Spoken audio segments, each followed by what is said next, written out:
away from all that, let's talk preseason because we're actually going to watch the Eagles take the field for an Mhm. actual game against the Steelers. What do you think are let's go with 5 things. What are the 5 things to really watch out for against the Steelers this Thursday? So I'll let you take one and I'll take two. We'll keep going back and forth All like right, that. all right. So I think that number one is really going to be who and how they play in the secondary. So I think you may see Slay, maybe not in the first game, definitely not in the. And it's going to be different with 3 games. I'm not really sure Yeah. how teams are going to play with that, but you may see Slay. Even if you don't, who's filling in for him? Where are they going? I know we talked about Zach McPherson. Is he going to be in the slot? Is he going to be outside? I know you like him in the slot, so seeing that they might move him around. Avonte Maddox, where is he going to be? Who's going to take over for Kayvon? Is it going to be the Anthony Harris show where they're just kind of dropping back in single high? Is it going to be Adams? Or we're going to see Marcus Epps? So just seeing how that secondary functions, I think you're still going to see a lot of nickel and dime. So who's coming off the bench? Where are they going? It's just going to help put things into perspective. I don't think there's any other spot really that's such a question mark outside of one player, maybe Mm-hmm. receiver. But it's going to be really interesting. I think just as a whole, how they play secondary. We've heard a lot of good things out of training camp that they're a hard team to pass on. Again, it's been years. So just seeing good secondary play and who's playing there. I think, now we kind of have those 2 locked in players, but behind that, as far as I've heard, Zach's been killing it. So I'm excited to see him for sure. So just a little tidbit to write off of what you said. Something that stuck with me for the past 2 weeks is what Chris said, having Zach on the outside and having Steven Nelson on the inside. And I think that's going to be a dynamic move that the Eagles do make. I think Gannon is ballsy enough to do that, because then if you do that, you have Monte Maddox as a backup. And Zach has been killing on the outside. I think that would be great to see. But I do agree that the secondary is going to be an interesting spot to see. Second thing that I think is key to watch for is on the offense, the RPO. We saw it firsthand last season against the New Orleans Saints. Jalen Hurts rushed for 106 yards. Miles Sanders rushed for 114 yards. And we finally beat the Saints in almost like 3 seasons, 24-21. But you saw how dynamic it is to have Miles Sanders back there and Jalen Hurts with defense not knowing who's going to get the ball. Now you add into the mix Jordan Howard. You add into the mix Kenny Gainwell. You add into the mix Kerryon Johnson, possibly even Boston Scott with Jalen Hurts. And Jalen Hurts, it's going to be key for him to master the art of the RPO, because you're looking back at what Cam Newton did Carolina Super Bowl year. They ran RPOs all season, and he was really dynamic, and he held the ball a little longer than most, but it helped him read the defense a lot better. So if you're really trying to help Jalen Hurts progress, the RPO is going to be your best friend going forward. So I think that's something really, they got to really look into. Got that quick release too, which is good. Yeah. We got a question about the secondary, so while we're on so it. let's shoot back. Yeah. So shout out to Drew Johnson, who has a dope icon too. Goat Boy 06, 2 Eagles jerseys, the black and the white one together. So do you guys think we need more depth in the secondary? Who do we have in the secondary? It's I think Zach, it's Darius, Steven, Vontae Maddox, Michael Craig Jaquette, James, Michael Jaquette, but James is sidelined, so let's go with 5 right now. Elijah Riley, 6. They cut the Josiah Scott. Josiah Scott, 7. So they're deep. It's just they're young. Yeah. I think the name to watch there is Josiah Scott, and I don't know why I blanked on the name, but I wrote this when I was breaking down the corners. Is I know Avonte is great. We know what he can bring to the table, on and off the field with injuries. If you're looking for a guy that can play slot corner, maybe not a great tackler, but coverage guy, Josiah Scott, fantastic. There's a reason why he was an early mid-round pick. Definitely talented. What did they give up? A 5th round pick from? Not much, but you sure? Late round pick. But I think he was a 3rd round pick for the Jaguars. Okay. Anyways, yeah, really good player. Michael Jaquette's another name to watch. I think with the Steven Nelson signing, I think it was inevitable. I don't think anyone's play on the team really caused that to happen. I think they were always in the market for a veteran corner. But I think that I mean, I'm content, and I know the coaching staff is content just letting these guys kind of duke it out. And there's a lot of young talent. So I think I'm fine going into the season as we are. That's like definitely a middle of the pack, if not above average cornerback duo. So if one of them goes down, I feel pretty comfortable that one, the rookies are going to learn really well behind those guys, and two, we got a lot of talent. But I would say Zach, is the first guy off on the outside. Oh yeah, absolutely. And I wouldn't be surprised. Like I said, I wouldn't be surprised if he starts a couple games on the outside with Nelson inside. Yeah, depending on who the Eagles are facing at that time. But it'll be good to see against the Steelers. I mean, what really stands out to me about the secondary is that the fact that Nelson, I think, only allowed 2 players to go over 50 yards last season in a terrible Steelers secondary. Yeah. Like, all the rave about all season last year was that the Steelers had a terrible secondary. Yeah. And Steven Nelson was a part of that. Incredible pickup by Howie. I mean, we're doubting him, but the offseason veteran pickups were ridiculous. They were just insane. We spend as much on all the players we picked up as the Giants spent on one receiver. So, I mean, great receiver, don't get me wrong, but like we had which just so happens to be injured right now, so things are not so good in the Meadowlands. 3 starters, 4 starters, like a couple more potential starters. That's that crazy value. Okay, so going back, number 3. I think that I'm going to stick on the defensive side of the ball. And again, linebackers, another big question mark behind maybe the first 2 guys. I think that Alex Singleton, we've kind of assumed, is going to be that second guy. But I don't know that that's even guaranteed. So who is filling that role? And this is maybe going to piggyback onto my 5th one, but what formation are we playing, right? Are we seeing more stand-up rushers? Mm-hmm. Are we seeing more drop back in zone coverage? Are we seeing a rotation?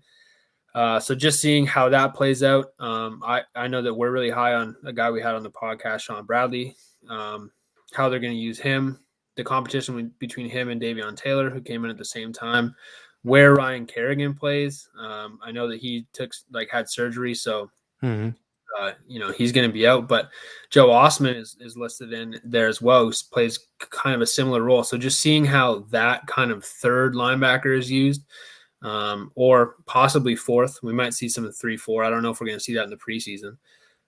But yeah, just kind of how that linebacking core kind of works itself out. I know that they have Jannard Avery there right now on the unofficial depth chart. Yeah. I think one of the kind of overlooked surprises of the because we haven't heard anything about Avery at all this offseason. It's such a weird unofficial depth chart.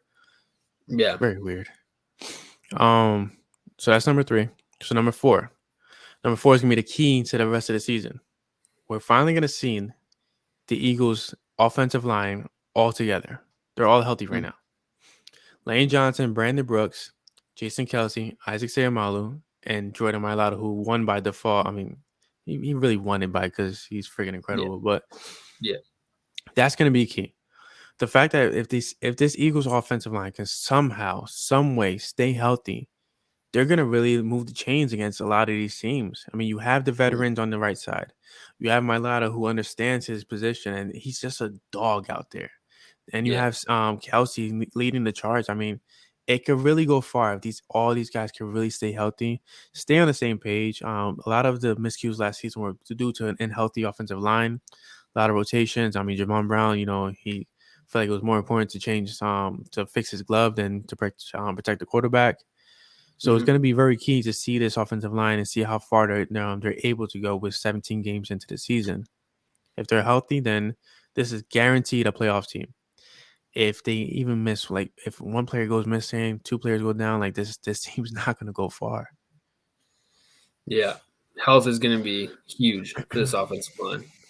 But yeah, if they're healthy, man, you could fall forward for 5 yards. And with a guy like Miles Sanders was gashing teams with, a team full of backups in front of him. So it's going to be, a nightmare for teams to cover that, and then cover possibly Jordan Howard, Kerryon Johnson, Kenny Gainwell. But offensive line wise, I don't see why this isn't a top 5 offensive line if they're all healthy. Yeah, Absolutely. it No, should be a like no top three in my question. opinion. It's the Yeah. same group that went to the Super Bowl except for Mailata. Yeah. Well, And and the Eagles have not signed Jason Peters. Let's just throw it out there. yeah, for sure. Well, and that's the thing, man. It's like this whole Jordan Mailata thing, like as it builds up, like it just gives me Jason Peters vibes. You know, a guy like not the same, but like move positions, didn't really play offensive line, had to learn it. Mm-hmm. And then just like a dancing bear, like so Yeah. athletic for his size. I know that probably everyone saw the video of him just lifting Boston Scott. I know that's not a big dude, Oh, that but was hilarious. I showed yeah, my wife that just video like like 4 times. I just found it so funny. yeah, insane strength. You can just grab like That was I don't know, definitely me just lifting Boston Scott off the roster. yeah, for Like sure, that for was my sure. spirit animal right there. Hey, if anyone's good at Photoshop in the chat, make that happen for Bryan. Let's not do that. New profile picture. Boston's gonna If somebody does that, I will make that my profile picture. I'll put that out there right now. all right, all right, all right. Yeah, but just like a crazy story, man. I like one of those guys that I just love to talk to, just like see the process, what that's going. I feel like I'm doing 5, but we should do 6. Then we Okay, each get 3. that's fine.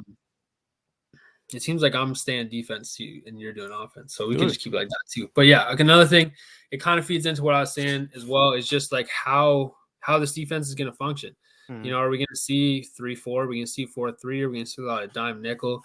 You know, you'll get a peek, but I think you'll get kind of an indication of what could be on the table. You won't necessarily see all the tricks, but you know, even if we see any 3-4 in the preseason, that means they're going to bring it out in the regular season.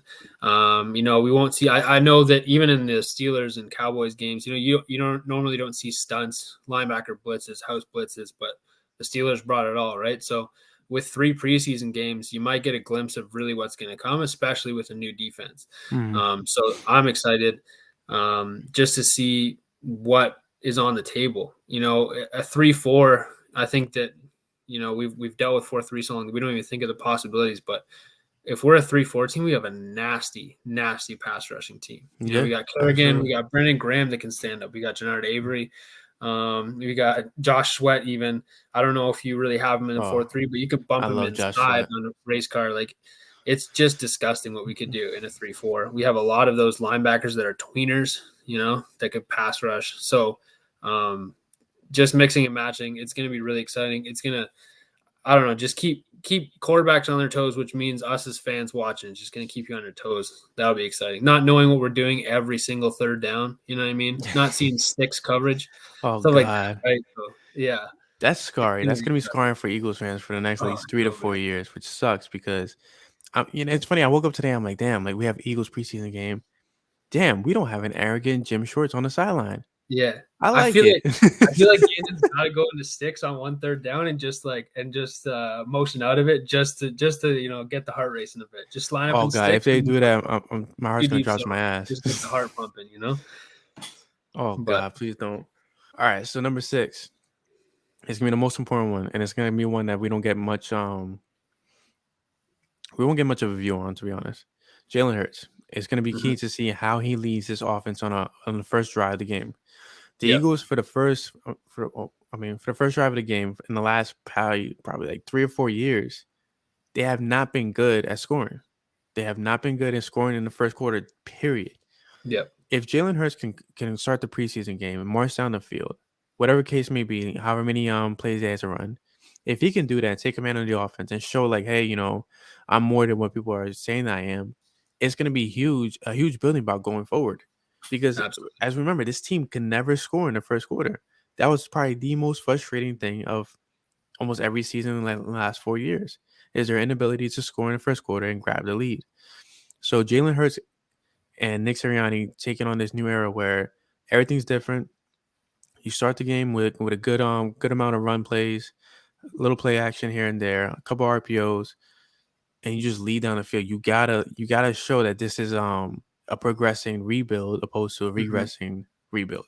That you gotta Yeah, show that all the pieces are in the right place finally. And whether Jalen Hurts can or cannot do it, it's gonna be huge. It's gonna pay huge dividends to the rumors of Deshaun Watson, whether we like it or not.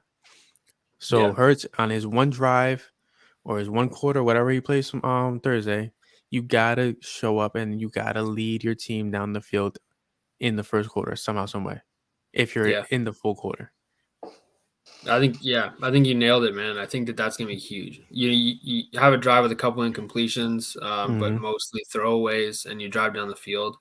That's going to be huge for the direction of this franchise. Whereas, God forbid, it's been a weakness. I don't get it. Why? Yeah, it's true, and it doesn't. And that's the thing is, it doesn't necessarily have to be on Jalen Hurts. And I think that in the past, like, it has to be on Carson, but just making the right throws, making your checkdowns when it's open, not missing swing passes to Miles Sanders, he's wide open, like stuff like that. It can't happen in the preseason when you have less complicated defenses, guys that are coming off injuries, and guys that are backups and all this stuff. I think you make a great point, man. It has to be good.